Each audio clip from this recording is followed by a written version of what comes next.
Olá, eu sou o professor Ariel Fingerman falando com você aqui direto de Israel. E no vídeo de hoje, o que você precisa saber sobre a Septuaginta? Será que você já ouviu falar sobre a Bíblia Septuaginta? Esse nome aí, que é um nome meio esquisito, talvez te leve até a fugir desse vídeo, mas fica aí pelo seguinte, olha, a Septuaginta ela foi um fator muito importante na difusão do cristianismo. Se não houvesse a Bíblia Septuaginta, a história do cristianismo seria outra, tá bem? Então, você precisa sim saber o que é a Septuaginta e eu quero te dizer isso nesse vídeo. Tudo começa no ano 333 a.C. O que acontece nessa data? O general, o imperador Alexandre o Grande conquista a Terra Santa e conquista também todo o mundo conhecido. Agora, o Alexandre o Grande ele foi aluno do filósofo Aristóteles e ele era um grande amante da cultura grega. E ele queria não apenas conquistar o mundo, ele queria também difundir a cultura grega, que isso até recebeu um nome, ele queria helenizar o mundo. Então o que acontece? 80 anos mais tarde, a gente já encontra o Egito conquistado por Alexandre, pelos gregos, muito influenciado pela cultura grega, numa cidade, um porto muito próspero, que o nome homenageou o imperador, então é Alexandria. E nesse porto do Egito, muito próspero e de muita cultura, onde existia uma biblioteca muito importante ali, também existia uma comunidade judaica que prosperou junto com a cidade. Agora, esses judeus que viviam em Alexandria, eles também passaram por um processo de helenização, a tal ponto que eles não sabiam mais falar o hebraico de seus ancestrais, eles só sabiam falar o grego. Então eles não conseguiam mais ler a Bíblia. Naquele momento, a Bíblia estava toda em hebraico, só existia o que hoje a gente chama de o Antigo Testamento, e esses judeus não conseguiam mais ler. Então eles fizeram uma coisa muito importante, eles iniciaram a tradução da Bíblia do hebraico para o grego. Olha, foi a primeira tradução de uma obra vindo daquele Oriente Médio antigo para o grego. Então, só por isso, essa tradução da Bíblia já merecia um destaque, a sua importância. Mas, lógico, não parou por ali. Olha só, os judeus de Alexandria que fizeram essa tradução, eles tiveram muito carinho por essa tradução. E eles, na verdade, eles consideravam o resultado, essa tradução para o grego, tendo no mesmo nível que o original hebraico. E surgiu eles uma lenda, que quando eles chamaram os tradutores de Israel para o Egito, para virem traduzir, eles chamaram 6 tradutores de cada tribo israelita. São 12 tribos, então 72 tradutores. E eles sentaram, a primeira coisa, eles foram traduzir os 5 primeiros livros da Bíblia, que os judeus dão muita importância, o Pentateuco, também chamado de Torá. E a lenda é que esses 72 tradutores, eles traduziram separadamente, e quando eles terminaram e foram comparar uma com a outra, estava exatamente igual, tudo igual. Por isso que essa tradução recebeu o nome da tradução dos 70, e daí que vem o nome Septuaginta. E também aparece aí, talvez você já tenha visto, LXX, que é 70 em números romanos. Então daí que vem esse nome Septuaginta. Agora, na realidade, quando a gente os grandes historiadores, os pesquisadores da Bíblia, quando leem a Septuaginta, eles percebem ali que tem muitos tradutores, não teve isso de uma só tradução, 70, na verdade tem muitas mãos ali, tem diferentes tradutores. A gente percebe que tem tradutores que sabiam falar melhor o grego, um grego mais sofisticado, em outras partes tem um grego mais simples. A gente percebe que tem alguns tradutores que entenderam melhor o hebraico do que outros tradutores, certo? É um pouco uma miscelânea ali. Agora, qual que é a grande importância disso? É que essa tradução demorou 100 anos para ser feita. Ela terminou ali por volta de 150 a.C.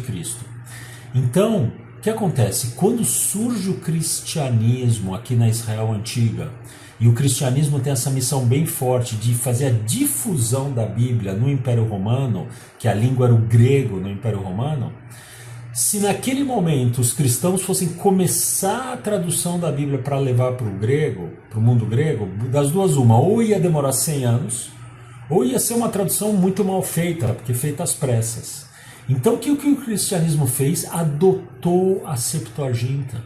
Então quando um missionário cristão saía aqui da Israel antiga, ia para Atenas, para Éfeso, para converter a turma ali, o que ele levava embaixo do braço? A Septuaginta e os escritos que foram surgindo do Novo Testamento, mas por uma questão prática já foram todos escritos no grego.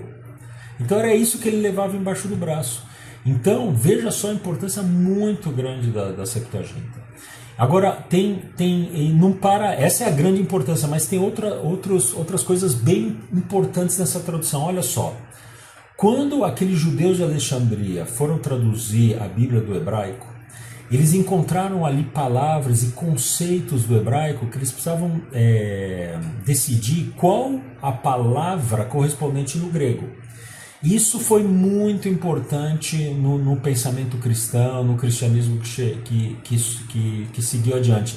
Eu vou dar aqui 2 exemplos. Olha só, o primeiro exemplo é o seguinte: a palavra hebraica Brit é uma palavra muito importante por toda a Bíblia, quer dizer aliança ou pacto. São os grandes pactos que a divindade faz com a humanidade na Bíblia. Existe uma palavra grega que traduz exatamente essa palavra hebraica Brit, que a palavra grega é sinteke. Sinteke é exatamente isso, pacto ou aliança. Mas os tradutores da Septuaginta não quiseram essa palavra. Eles escolheram outra palavra grega, eles escolheram a palavra diateque. E diateque, na realidade, quer dizer testamento. Então, toda vez que no hebraico aparece a palavra aliança, Brit, aliança, no grego aparece testamento, testamento, testamento. E por isso que, no final das contas, a Bíblia ela tem 2 partes, o Antigo Testamento e o Novo Testamento. Essa palavra veio da Septuaginta.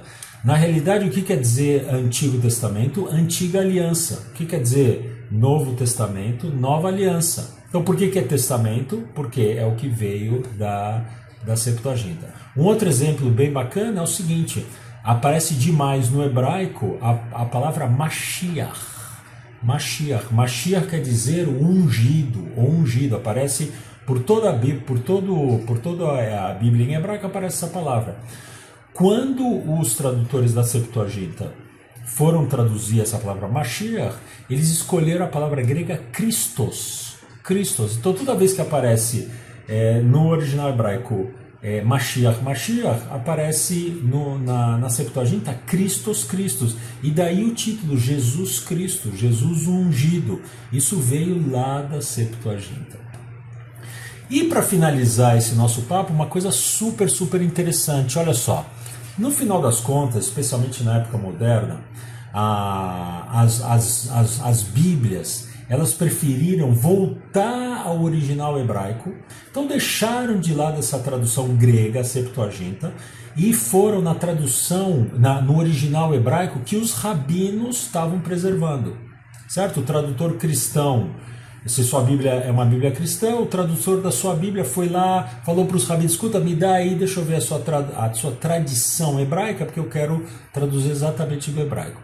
E tem lá na Bíblia dos rabinos uma coisa interessante, que no Gênesis, no livro de Gênesis, logo no capítulo 1, quando descreve a criação do mundo, no segundo dia de criação do mundo, é o único dia em que a divindade no final não diz: e a criação de hoje foi muito boa, ou foi boa. Nos outros dias, toda vez que a divindade termina a criação, fala assim: é bom, é muito bom.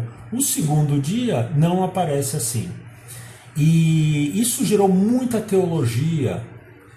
Nossa, por que justamente o segundo dia não foi considerado bom pela divindade, ou pelo menos a divindade não se pronunciou? Tem 2000 anos de teologia sobre isso. Tem até uma piada sobre isso, porque o segundo dia da criação é a nossa segunda-feira. Então a piada é que nem a divindade conseguiu trabalhar direito naquele dia.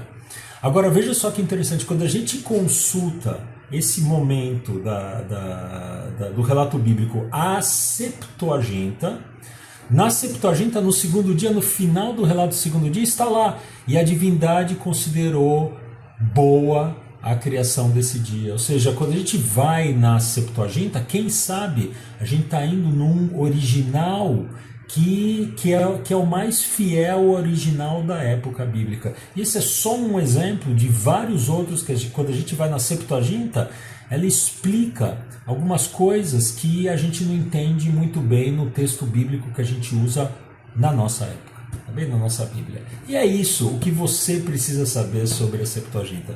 Espero que você tenha gostado desse vídeo. Se gostou, deixa um like para mim. Deixa um comentário, eu gosto muito de ler os comentários, deixa um comentário. Se você não faz parte da nossa comunidade, entre na nossa comunidade, você vai receber mensagens exclusivas minhas, você vai ganhar um presente meu sobre os eventos bíblicos, você pode se descadastrar a hora que você quiser, tá bom? Ótimo, eu vou ficando por aqui, te desejando aqui da Terra Santa muita paz, muita saúde, e a gente se vê no próximo vídeo. Até lá!